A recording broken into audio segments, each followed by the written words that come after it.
A pleasant and a very good Friday, everyone. Welcome to Friday, October 9th, 2020. Finally, changes are coming. I know a lot of you have enjoyed this weather, and who wouldn't? But we also have extremely high fire danger. We need help on the forest fires burning in Wyoming and Colorado. A change is welcome for many. And the change is going to come in the form of a cold front arriving Saturday night and Sunday. It's a fast mover, so it's really hard to get excited that this is really going to produce much moisture, but it's going to bring some. Want to give a heads up to hunters in northern and western Wyoming. You know, the Bighorn Mountains, the Wind River Mountains, around Yellowstone Park, around Jackson, into the Wind Rivers, up around Pinedale, Big Piney. There's going to be a pretty good slug of some rain and then some snow coming in late Saturday night and Sunday. Then across the rest of Wyoming's mountains and into the mountains of northern Colorado, some rain and snow showers coming in on Sunday. But east of the divide, we're just not going to get much moisture out of this front. Do expect a rather cool, blustery Columbus Day Monday. For those of you who have Monday off, well, it's going to be kind of a windy, chilly day, but the front will be gone and we'll go back to clearing skies. And temperatures are going to warm up Tuesday and Wednesday, but a hemispheric pattern change is underway. We'll show you that here in a minute. So expect changing forecasts in the week ahead. We're changing the dynamic now with this cold front. While this cold front maybe is not going to bring as much weather as some of us hoped, it is setting in motion long-term changes for the second half of October for North America. Flow from the northwest will mean a cooler trend in the longer term, and that's all part of that hemispheric pattern change. Here we are today. Boy, this looks like the same map we showed you all week.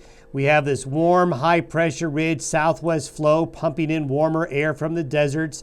Hurricane Delta now heading up into East Texas and Louisiana.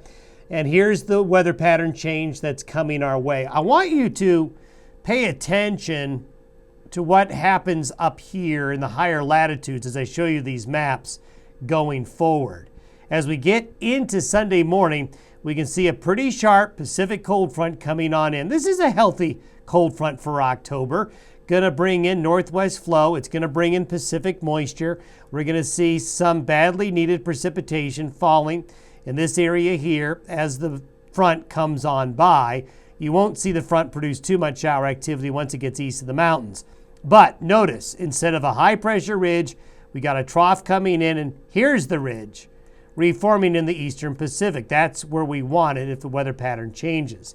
Precipitation looks like this. Goodly amount of moisture in the Cascades, Washington and Oregon, even east of the mountains and in the eastern Oregon and Washington, some showers. As you notice, we showed you this yesterday. If you notice where the mountain ranges are, right here, you can see that the heavier moisture is grabbed by the Cascades. The Idaho mountains grab some more. The Yellowstone Plateau, the Wind Rivers, the Beartooths grab more. And once you get to the Continental Divide Mountains here, there's still some moisture, but not nearly as much left. This is like your taxes. Here's your paycheck at the beginning. Here's your federal, state, and local taxes, and this is what's left here. That's what the net is. So you just lose a lot of moisture as these head east, and so you get east of the divide, and you just don't get as much moisture out east. But this will certainly be helpful for the Mullen Fire, the Cameron Peak Fire, but we need more. But the change in the weather really is going to be taking place longer term because of this front. Now, this is by Monday. By Monday, the front is actually all the way into the Great Lakes.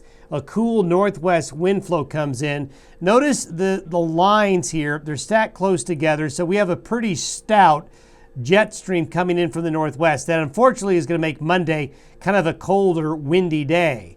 High pressure, though, remains in the eastern Pacific.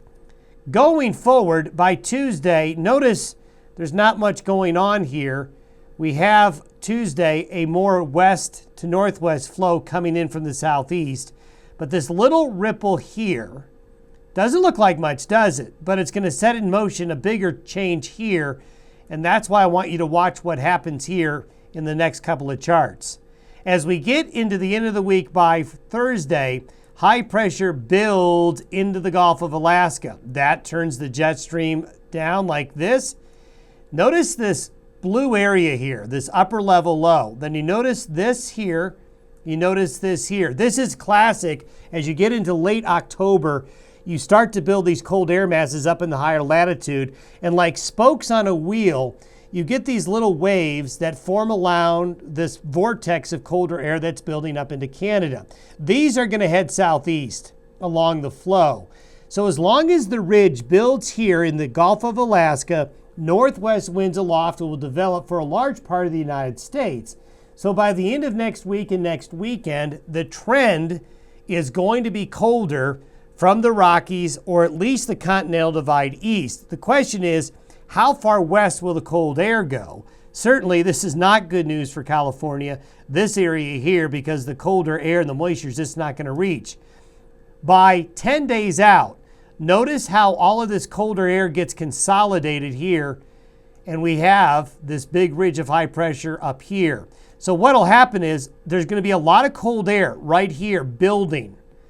Those days are a lot shorter up there. The nights are a lot longer. We talked about the snow cover in Siberia. The colder air is there. It's building. And then if you go look at this, 10 days out, again, this is 10 days from now, but notice the colder air spilling along and east of the Continental Divide. Now, it's possible the colder air may be directed more towards the central part of the United States, and we go right back to warm, dry weather again. That's on the table. It can also get pushed a little bit further west as well, making all of the Rockies colder. So it's something we're going to watch, because the cold air could end up east. It could end up more west. That's why at the beginning of the podcast I said, be ready for changeable weather forecasts in the long term. There's a lot that could be changing with the current pattern we're in, and it all gets started with this cold front as we get into Saturday night and Sunday. Have a good weekend, everybody. We'll talk to you on Monday.